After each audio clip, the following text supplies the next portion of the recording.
pag-aaralan natin. Ibuhos mo lang yan. Nasa loob mo, mahirap pinipigilan nga. Wala po kasi yung isang tao.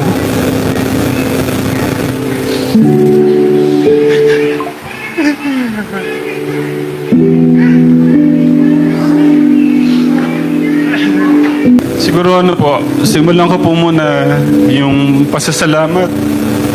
Yung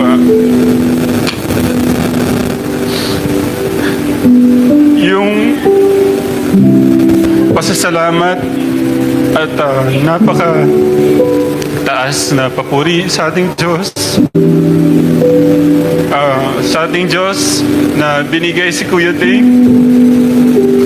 Siya yung dahilan, siya yung way para magsama-sama tayo ngayon.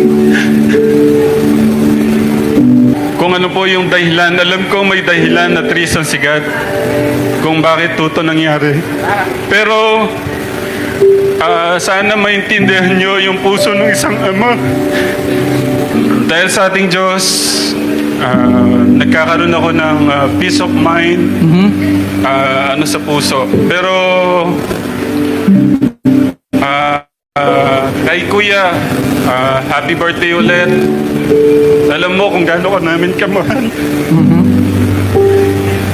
Pero umaasa ako na balang araw lalapit ka kasi marami kang nasaktan. Maraming nagtiwala sa akin na magagabayan kita. Kasama si Tito Jun, si Nanay siya, yung mga magulang mo rito.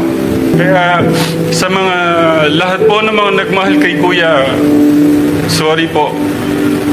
Patawad po sa kung ano man po yung pagkukulang ko. Pero sa tingin ko,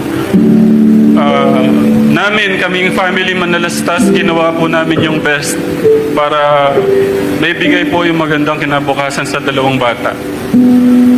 Sabi ko, sana mas masaya to. Mas masaya to kung nandito si Kuya.